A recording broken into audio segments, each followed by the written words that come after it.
Hi అండి. ఈరోజు మన ఛానల్లో ఫ్రెంచ్ ఫ్రైస్ ఎలా తయారు చేయాలో చూద్దాం. ఫ్రెంచ్ ఫ్రైస్ అంటే ఇష్టపడిన వాళ్ళు ఎవరు ఉంటారండి? పెద్దవారి నుండి చిన్నవారి వరకు అందరూ ఎంతో ఇష్టంగా తింటారు. మన ఇంట్లోనే ఎలా తయారు చేయాలో చూద్దాం. ముందుగా బంగాళదుంపలు తీసుకొని చెక్కు తీసేసుకొని వాటిని పొడవుగా కట్ చేసేసుకొని నేను ఒకటికి 2-3 సార్లు కడిగేసేసి కొంచెం ఉప్పేసి వాటర్ పెట్టేసి ఒక పొంగు వచ్చేంత వరకు ఉడికించుకున్నాను అండి. ఉడికించిన తర్వాత ఆ వాటర్ అంతా స్ట్రెయిన్ చేసేసి బంగాళదుంపల్లో నీరంతా పోయిన తర్వాత నేను అవన్నీ ఒక గిన్నెలోకి తీసేసుకొని అందులో ఒక 2 స్పూన్స్ కార్న్ఫ్లోర్ వేసేసి కలిపాయండి.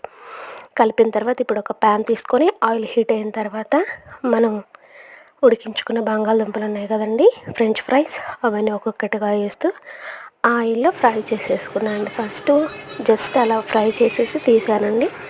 తర్వాత రెండవసారి సిమ్లో పెట్టేసి గోల్డెన్ బ్రౌన్ కలర్ వచ్చేంత మటుకు క్రిస్పీగా వేయించుకున్నాను అండి.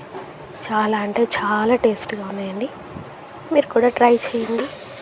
మన ఛానల్ని లైక్ చేయండి, షేర్ చేయండి, సబ్స్క్రైబ్ చేసుకోండి. ఇంకా మరెన్నో కొత్త వీడియోస్తో మళ్ళీ నేను మీ ముందుకు వస్తాను అండి. ఫ్రెంచ్ ఫ్రైస్ అయితే చాలా బాగున్నాయండి. టమాటా సాస్తో తింటే ఇంకా చాలా టేస్ట్గా ఉంటుంది. తప్పకుండా మీరు కూడా ట్రై చేయండి. బాయ్.